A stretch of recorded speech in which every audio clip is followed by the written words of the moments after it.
दी Avengers अपने आप में एक उलझी हुई स्टोरी है, इसलिए मैं कोशिश करूंगा कि इस स्टोरी को जितना हो सके सिंपली आपको समझाने की कोशिश करूं। लेकिन इस मूवी के एक्सप्लेनेशन से पहले अगर आपने दी एवेंजर्स से पहले 5 मूवीज को नहीं देखा है तो डिस्क्रिप्शन में दिए हुए MCU ऑल मूवीज एक्सप्लेनेशन पर जाकर आप उन 5 मूवीज का एक्सप्लेनेशन देख सकते हैं और उसके बाद आप ये वीडियो देख लीजिएगा। फिलहाल इस मूवी की स्टोरी की शुरुआत थॉर मूवी के अंत के साथ होती है, जहां पर बाइफ्रोस्ट टूटने की वजह से थॉर और ओडिन को लगा था कि लोकी अनंत अंधकार में गिरकर मारा जा चुका है। लेकिन लोकी बहुत ज्यादा शातिर होता है और वो किसी तरह थैनोस नाम के टाइटन के पास पहुंच जाता है। थैनोस उसे एक ऑफर देता है कि अगर लोकी किसी तरह धरती पर जाकर टेसरेक्ट लेकर उसे थैनोस तक पहुंचा दे तो थैनोस इसके बदले में उसे अपनी चितौरी आर्मी देगा, जिसके जरिए वो धरती पर राज करेगा और अपने भाई और अपने पिता से बदला ले पाएगा। और लोकी ऐसा करने के लिए राजी हो जाता है। ये टेसरेक्ट वही इन्फिनिट एनर्जी का सोर्स है जिसे हमने कैप्टन अमेरिका मूवी में देखा था, जिसके जरिए जॉन स्मिथ और आर्निम जोला ने हाइड्रा के लिए बहुत हथियार बनाए थे और अब ये शील्ड के हाथों लग चुका है। यहाँ पर लोकी को जाने से पहले थैनोस स्पेक्टर दे देता है, जो कि एक पावरफुल हथियार है और जिसके जरिए लोकी टेसरेक्ट का यूज करके धरती पर एक पोर्टल बना देगा, जिसके जरिए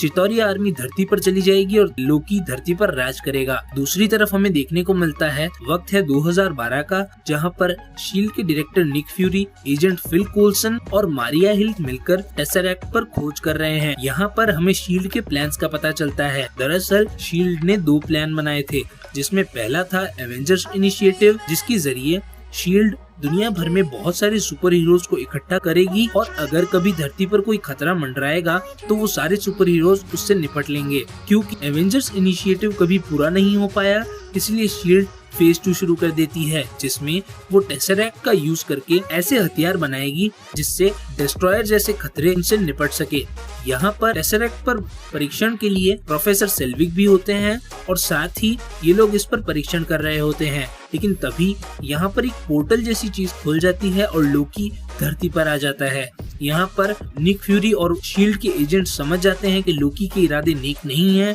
इसीलिए वो उसे रोकने की कोशिश करते हैं। पर लोकी उनके कब्जे में नहीं आता और वो टेसरेक्ट के साथ साथ क्लिंट बार्टन, जो कि हॉकाय है, और प्रोफेसर सेल्विक उन्हें अपने वश में करके अपने साथ कहीं ले जाता है। यहाँ पर शील्ड लोकी को रोकने की पूरी कोशिश करता है पर वो नाकाम हो जाता है। यहाँ पर निक फ्यूरी समझ जाते हैं कि लोकी का इरादा कुछ बड़ा करने का है, इसलिए अब वो एवेंजर्स इनिशिएटिव को लागू करने का फैसला करते हैं, जिसमें वो बहुत सारे सुपर हीरोज की एक टीम बनाकर लोकी को रोकने की कोशिश करेंगे। इसीलिए लोकी को रोकने के लिए शील्ड के एजेंट्स अलग अलग होकर इन्हें बुलाने के लिए चले जाते हैं, जहां पर निक फ्यूरी जाते हैं कैप्टन अमेरिका यानी स्टीव रॉजर्स के पास, नताशा रोमानोव जाती है कैलकाटा में छुपे हुए ब्रूस बैनर के पास और एजेंट फिल कोल्सन जाते हैं टोनी स्टार्क के पास। और यहाँ पर इन सारे हीरोज को जंग के बारे में न बताकर ये कहा जाता है कि इन लोगों को टेसरेक्ट क्यूब ढूंढने में शील्ड की मदद करनी है और ये सारे हीरोज शील्ड के हेडक्वार्टर्स के लिए रवाना हो जाते हैं। यहाँ पर शील्ड भी अब जंग की तैयारी कर चुका है और उन्होंने अपने जहाज जो हेलिकैरियर्स थे और पानी में तैर रहे थे उन्हें आकाश में ले जाकर अदृश्य कर दिया है, ताकि अगर जंग शुरू हुई तो ये लोग एवेंजर्स की मदद कर पाएंगे।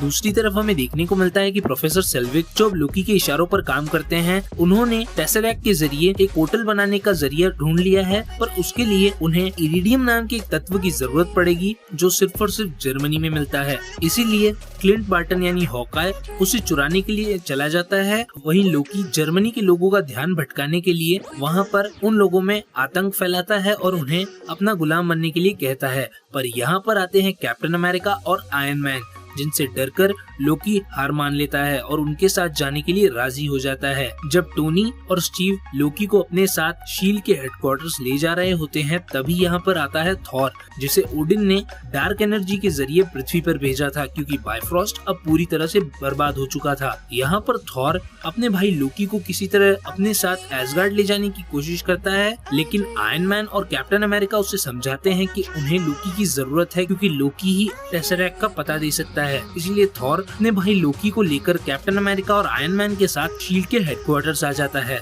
और अब लोकी को उस हेलिकैरियर में एक कैद में बंद कर दिया जाता है। साथ ही यहाँ पर ब्रूस बैनर और टोनी स्टार्क मिलकर उस स्पेक्टर के जरिए टेसरैक्ट की खोज में लग जाते हैं और साथ ही टोनी स्टार्क को यहाँ पर निक फ्यूरी के इरादों पर शक होता है, इसीलिए वो शील्ड के कंप्यूटर्स को हैक करना शुरू कर देते हैं और जल्द ही उन्हें पता चल जाता है कि शील्ड टेसरैक्ट के जरिए फेज 2 में हथियार बनाने वाली थी, जिससे कैप्टन अमेरिका और सारे एवेंजर्स नाराज होते हैं क्योंकि शील्ड हाइड्रा की तरह काम कर रही थी। दूसरी तरफ लोकी इन सब की लड़ाइयों को देखते हुए बहुत ज्यादा खुश होता है क्योंकि ये उसी का प्लान था, क्योंकि उसने एजेंट बार्टन और प्रोफेसर सेल्विक के जरिए ये जान लिया था कि निक फ्यूरी का प्लान क्या हो सकता है और उसने एवेंजर्स को तोड़ने के लिए ये चाल चली थी और खुद इस हेलिकैरियर में आ गया था और उसके शाही स्पेक्टर की वजह से इन एवेंजर्स में आपस में ही बहस होने लग जाती है। दूसरी तरफ क्लिंट बार्टन और कुछ शील्ड के एजेंट्स जो अब लोकी के गुलाम बन चुके हैं, वो लोकी को आजाद कराने के लिए उस हेलिकैरियर पर हमला कर देते हैं और उसके एक इंजन को बर्बाद कर देते हैं, जिससे जिस रूम में एवेंजर्स आपस में बहस कर रहे होते हैं वो सारे एवेंजर्स बिखर जाते हैं और ब्रूस बैनर हल्क में बदल जाता है और साथ ही वो इस हेलिकैरियर से कूद जाता है। दूसरी तरफ कैप्टन अमेरिका और आयरन मैन उस इंजन को रिपेयर करने के लिए हेलिकैरियर के बाहर आ जाते हैं। वहीं थॉर अपने भाई लोकी को रोकने के लिए उस कैद की तरफ भागता है, लेकिन लोकी किसी तरह थॉर को उस कैद में बंद कर देता है और एजेंट फिल कोल्सन को मारकर थॉर को भी उस हेलिकैरियर से नीचे फेंक देता है। और तीसरी तरफ नताशा रोमानोफ, जिसकी मुलाकात अब क्लिंट बार्टन से हो चुकी है, वो उसे किसी तरह हराकर उसे काबू में ले आती है और उसे लोकी की कैद से आजाद कर देती है। लेकिन तब तक लोकी यहाँ से अपने उस शाही स्पेक्टर को लेकर चला जाता है। अब लोकी प्रोफेसर सेल्विक के पास पहुँच जाता है, जहाँ पर वो उस पोर्टल को खोलने की तैयारियां कर रहा है, पर टेसरैक्ट को चलाने वाली मशीन के लिए उन्हें बहुत ज्यादा ऊर्जा चाहिए जो उन्हें सिर्फ स्टार्क टावर से मिल पाएगी और इसीलिए वो प्रोफेसर सेल्विक के साथ स्टार्क टावर की ओर रवाना हो जाता है। दूसरी तरफ यहाँ पर एजेंट फिल की मौत से सदमे में आए हुए सुपर हीरोज को निक फ्यूरी मोटिवेट करते हैं और ये लोग लोकी से लड़ने के लिए अब एक हो जाते हैं और इन लोगों को पता चल जाता है कि लोकी हो न हो स्टार्क टावर गया होगा, इसलिए आयरन मैन लोकी को रोकने के लिए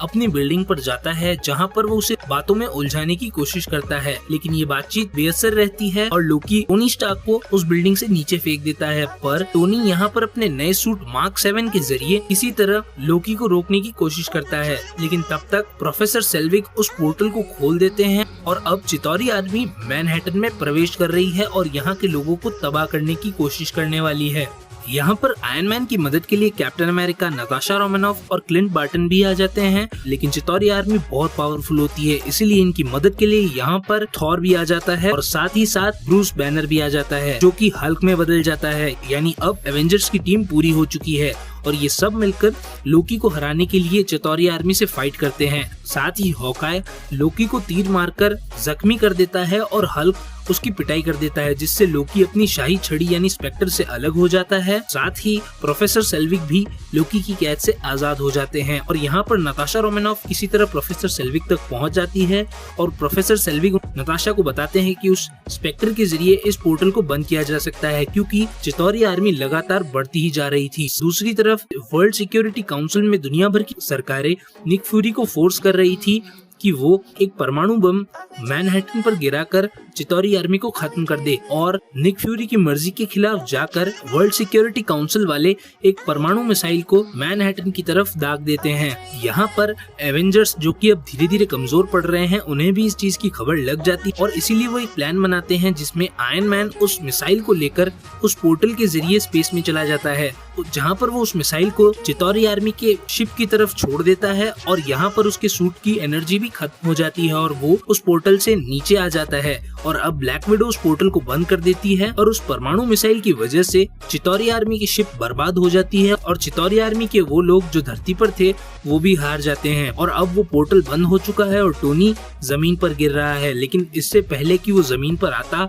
हल्क उसे बचा लेता है और अब एवेंजर्स जीत चुके हैं और यहाँ से वो लोकी को गिरफ्तार कर लेते हैं और यहाँ पर लोकी के साथ साथ वो टेसरैक्ट को भी थॉर के साथ एसगार्ड भेज देते हैं और अब एवेंजर्स खुश हैं, जहाँ पर अपने अपने रास्तों को चुन लेते हैं, जहाँ पर नताशा रोमानोफ, क्लिंट बार्टन और कैप्टन अमेरिका अब शील्ड का साथ देंगे और अब ब्रूस बैनर टोनी स्टार्क के साथ मिल जाता है और अब वो टोनी के साथ मिलकर रिसर्च करता है। लेकिन निक फ्यूरी खुश होते हैं क्योंकि एवेंजर्स की टीम जरूरत पड़ने पर जरूर लौटेगी। दूसरी तरफ दुनिया भर के लोग एवेंजर्स को अब अपना सुपर हीरो मान चुके हैं और कुछ लोग एवेंजर्स पर सवाल उठा रहे हैं क्योंकि उनकी वजह से मैनहट्टन में बहुत ज्यादा तबाही हुई और कई लोगों की जान गई। इस मूवी के अंत में हमें देखने को मिलता है कि थैनोस को खबर मिल जाती है कि लोकी उसका मिशन पूरा नहीं कर पाया, लेकिन वो खुश होता है क्योंकि उसके पास अब एक अलग प्लान है। और इसी के साथ ये मूवी यहीं खत्म हो जाती है। दी एवेंजर्स सन 2012 में रिलीज हुई थी। IMDb पर इसकी रेटिंग है 8 आउट ऑफ 10। इस मूवी का बजट था $220 मिलियन और इस मूवी ने बॉक्स ऑफिस पर कमाई की थी $1.5 बिलियन की। We hope you like the story, so please like this video and subscribe our channel. Thanks for watching.